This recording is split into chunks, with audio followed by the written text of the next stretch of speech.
A land of 250 nations, forced to become one. A flag raised with hope and soaked in blood within years. This is not just Nigeria's past. It's a wound the present refuses to heal. In 1960, Africa's giant stood tall. But behind the anthem and the waving flags was a lie. A country built on fear, stitched by colonizers and primed to explode. This is the story they buried beneath silence. The war that began long before the first shot was fired. A betrayal not by enemies, but by brothers. This is how the war began. This is Dark Days. This is Dark Days, where we uncover the stories behind culture, conflict, and humanity. If you're drawn to the quiet power of real-life stories, hit subscribe. There's more to come. Before the bombs fell, before the babies starved, before a country broke itself in two, there were signs, warnings, shadows. But no one listened. This is not just a story about war. It's about a country that was never truly won, and the price of pretending it was. In 1914, the British Empire took out a pen and with a straight line, created a country that never asked to be born. Over 250 ethnic groups, cultures, and kingdoms were stitched together, and they called it Nigeria. But what the British created wasn't unity. It was convenience. The North, mostly Muslim and conservative, was ruled by emirs and tradition. The East, driven and ambitious, mostly Christian and led by the Igbo. The West, proud and intellectual, home to the Yoruba. Different tongues, different gods, different dreams. Bound not by choice, but by colonizers with no stake in the consequences. Britain's gift to Nigeria wasn't freedom. It was a ticking time bomb. While they ruled, they divided. In the North, they governed through emirs, preserving a feudal structure.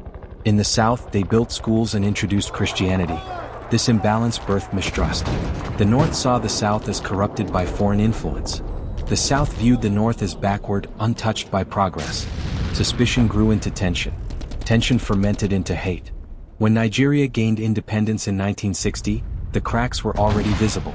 October 1st was a day of flags, parades, and hope, but underneath the surface, nothing was settled. Abubakar Tafawa Balewa, a soft-spoken teacher from the North, became prime minister. But power was not in his hands alone. It was split across three fragile regions, each dominated by its own tribe. The North with the House of Fulani, the West with the Yoruba, the East with the Igbo. Nigeria wasn't governed, it was negotiated. And every negotiation felt like war. Instead of building a nation, politicians fortified their tribes.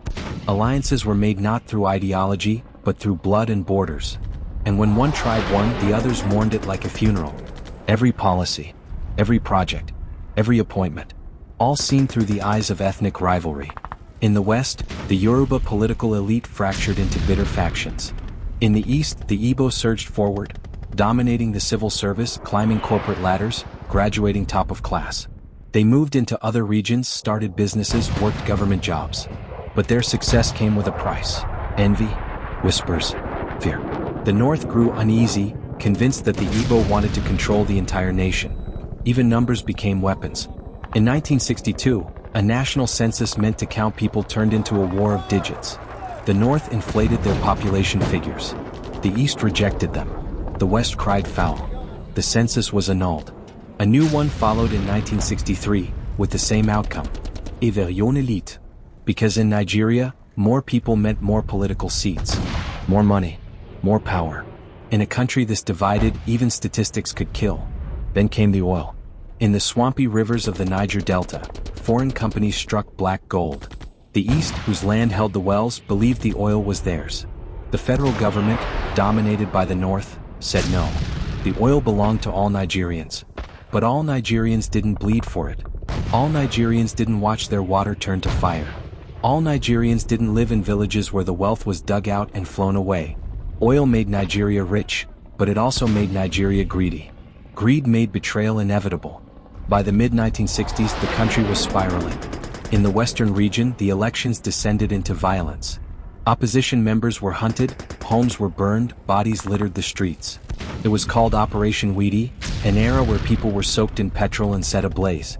Anarchy gripped the West. The federal government did nothing. Paralysis, fear, complicity. The army watched. Young officers whispered. Many of them were Igbo, ambitious, idealistic, angry. They believed the country was rotting from the head. That corruption was cancer. That the politicians had failed. They believed the military could fix what democracy had destroyed. And so in January 1966, they moved. With bullets, with tanks, with blood. But that story, the story of the first coup, is for another chapter. This one ends with silence. A silence that stretched across a land pretending to be whole. A silence that knew something terrible was coming. Because Nigeria was not doomed by fate. It was broken by design. Colonial scars. Tribal mistrust. Political greed. These were the seeds. The war hadn't started. But the fire was already burning.